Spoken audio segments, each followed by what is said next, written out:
Stranger Things Season 5 is almost here. Feeling a little rusty on what happened? This video will get you caught up on the entire Stranger Things timeline, so you're ready to jump right into the final season.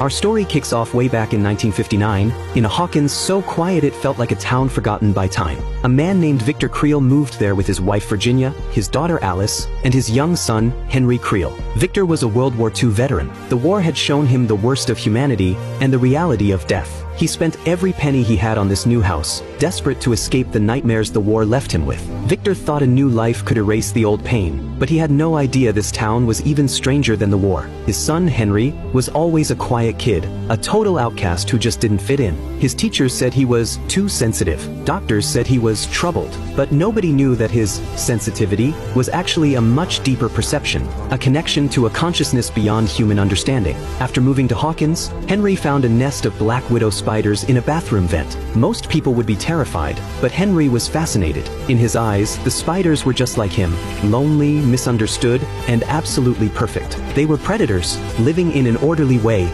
maintaining balance by hunting. Humans, on the other hand, were the complete opposite. They shattered this natural harmony. So, as Henry saw it, humans were the real pests of the world. They imposed order, invented time, created rules, and trapped everyone in an invisible cage of their own making. He believed capitalists used clocks and workdays to strangle the human soul, forcing them to live numbly inside a loop. Wake up, eat, work, sleep, reproduce, and then die. Day after day, year after year. Henry saw through all of it, and he decided it was all just a meaningless cycle. But he couldn't just go numb. He couldn't stop thinking. Until one day, he discovered his abilities, and realized he could make his own rules to fix this broken world. He started practicing, trying to control living things with his mind. With more and more practice, he eventually learned to push deep into the minds and memories of others. From then on, he became an explorer, and he started by peering into his parents' minds. He discovered that his seemingly decent parents were privately full of sin. So he made his move. He forced his father into visions,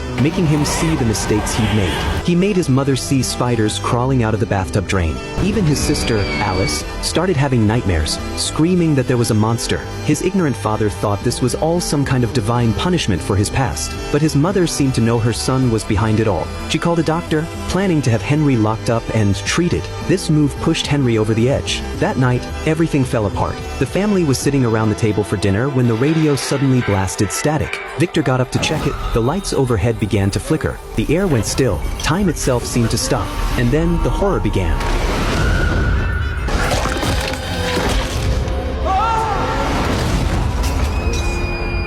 Henry's nose was bleeding, the price of overusing his power. But in that exact moment, he made a chilling discovery. Every life he took made him stronger. So he immediately turned and killed his sister too. Victor tried to grab his kids and run, but before he could even reach the door, he was pulled into a vision. A burning cradle with a baby crying inside. It was his greatest sin from the war. He had mistakenly ordered an artillery strike on a civilian home, thinking the enemy was inside. He burned an entire family alive. When Victor snapped out of it, the scene in front of him was even more horrific. His daughter Alice was on the floor, her eyes exploded, her body twisted and broken. And Henry had collapsed, completely drained from using his power. When the police arrived, all they found was blood and bodies. Victor was arrested on the spot, accused of murdering his entire family. He frantically tried to explain that a demon had done it, but of course, nobody believed him. He was locked away in Penhest Mental Hospital. In there, he tried to end his own life with a razor blade, hoping to die and be reunited with his family, but the orderlies saved him.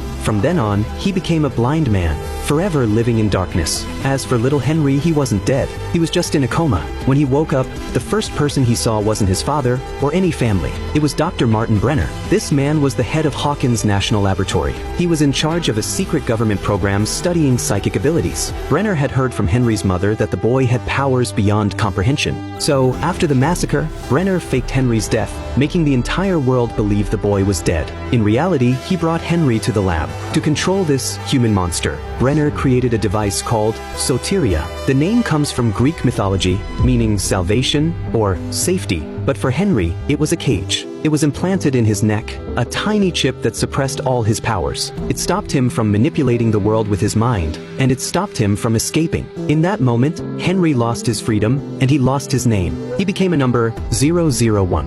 Brenner then used him as a template, a blueprint, to create copies. 002, 003, 004. More and more children were brought to the lab. 002003004. Brenner kept them in a place called the Rainbow Room. On the surface, it looked like a playroom. In reality, it was a training ground. He used blocks, puzzles, and pattern tests to measure their minds, and cold commands to dig out their powers. And one, Henry, was turned into an orderly. He was given a new name, Peter Ballard. He smiled every day, taking care of the other test subjects, playing games with them, and calming them when they cried. But in his eyes, they were all just birds in a cage.